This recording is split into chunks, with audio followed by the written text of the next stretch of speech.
haya dicho eso no sabe de lo que está hablando. Primero que nada, recuerden que éramos una colección de estados y colonias y leer las constituciones estatales antes que cualquier otra cosa. 9 de los 13 estados originales requerían que fueras un cristiano creyente en la Biblia para servir en el gobierno en la época de la fundación.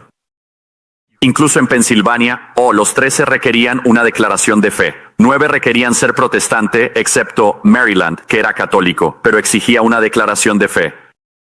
En casi todas las constituciones estatales originales, incluida Pensilvania, tenían profeso a Jesucristo como mi Señor y Salvador. Recuerda, éramos una colección de estados antes de eso. Segundo, 55 de los 56 firmantes originales de la declaración eran cristianos creyentes en la Biblia y asistentes a la iglesia. Preguntaste sobre el Common Law. El Common Law se hereda de Blackstone, quien era cristiano. El Common Law es una derivación de las Escrituras. Así que vayamos a 3 principios del Common Law: la presunción de inocencia, el debido proceso y el juicio por un jurado de tus pares. Los 3 son principios bíblicos. Y todos están envueltos en el principio bíblico supremo de que no debes favorecer la justicia si eres rico o pobre, lo cual está en Levítico 19, justo antes de la parte más famosa de Levítico 19, que es que debes amar a tu prójimo como a ti mismo. Pero antes de eso está que en la administración de la justicia no debes favorecer ni al rico ni al pobre, que es la idea de la justicia ciega. Eso lo obtenemos en Occidente, lo cual también está incorporado en el ideal del Nuevo Testamento. Ni esclavo, ni griego, ni judío, todos son uno en Jesucristo, de donde obtenemos la idea de igualdad humana. Todas estas son ideas bíblicas, no ideas de la Ilustración, aunque a veces se confunden en esa época. Pero más importante que eso, dicen que Dios mencionado 4 veces en la Declaración de Independencia. Bueno, eso es importante. Las leyes de la naturaleza y del Dios de la naturaleza. El último párrafo de la declaración dice: apelamos al juez supremo del universo. ¿Quién es el juez del universo? Jesucristo. En el Apocalipsis se dice que Jesús juzgará a la tierra desde su propio trono. Así que en la declaración estaban orando a Cristo Señor, como una oración muy específica. En tercer lugar, como dije ayer, Deuteronomio fue, por mucho, el libro más citado, religioso o no, en la época de la fundación cuando redactaban la Constitución, más que John Locke, más que Montesquieu, más que Blackstone. Así que el libro de Deuteronomio, leyes, costumbres, tradiciones, fue el discurso de despedida de Moisés cuando está a punto de decir adiós. Dice: buena suerte en Canaán, chicos, así es como deberían organizar su gobierno. Pero finalmente, y lo más importante, veamos lo que dijeron los fundadores. John Adams dijo que la Constitución fue escrita solo para un pueblo moral y religioso. Era completamente inadecuada para cualquier otro tipo de pueblo. El cuerpo político de América era cristiano y protestante. Nuestra forma y estructura de gobierno fue construida para personas que creían en Cristo nuestro Señor. Una razón vivimos una crisis constitucional es que no tenemos una nación cristiana. Tenemos una forma de gobierno cristiana incompatibles. Así que no puedes tener libertad si no tienes una población cristiana. Así que eso es solo una creencia superficial. Luego recurren a la primera enmienda, que tiene 2 partes que suelen confundirse. En primer lugar, la separación entre iglesia y Estado no está en la Constitución de los Estados Unidos.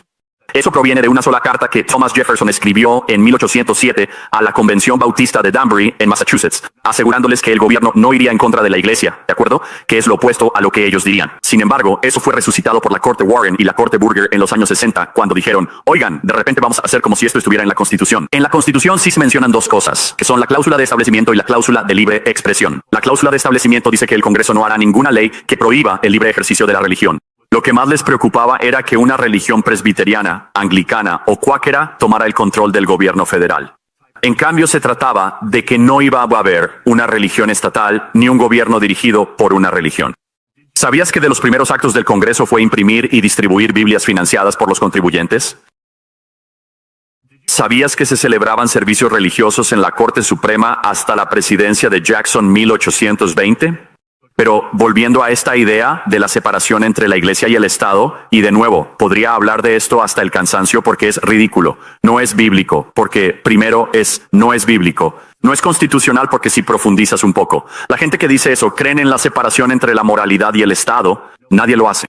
Así que todas las leyes son un reflejo de la moralidad, y toda moralidad proviene de algún lugar. No existe tal cosa como una moralidad neutral. Y creemos lo que creían los fundadores porque lo pusieron en los pasillos del Congreso, lo pusieron en la Corte Suprema y lo pusieron en todo el país, que es que el Decálogo, los 10 mandamientos, es la moralidad central sobre la cual una sociedad y una civilización deben existir, ¿verdad? Los 10 mandamientos de cada persona.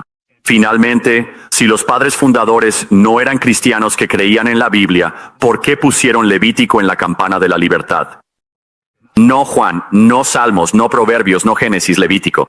La mayoría de los estadounidenses no pueden ni deletrear Levítico. Levítico 25:19 proclama libertad por toda la tierra en la que estás. Es una de las mentiras más siniestras y menos fundamentadas que no resiste ningún tipo de escrutinio académico. Esta idea de que nuestros padres fundadores eran un grupo de deístas ilustrados del derecho común. La razón por la que odian esto es porque la razón por la que deben decir esto es que si realmente volvemos a nuestras raíces cristianas y regresamos a lo que alguna vez fuimos, esa es la mejor esperanza de Estados Unidos para un avivamiento y para un gran futuro. ¿Quieres agregar algo? Perdón, yo no. Eso lo cubrió.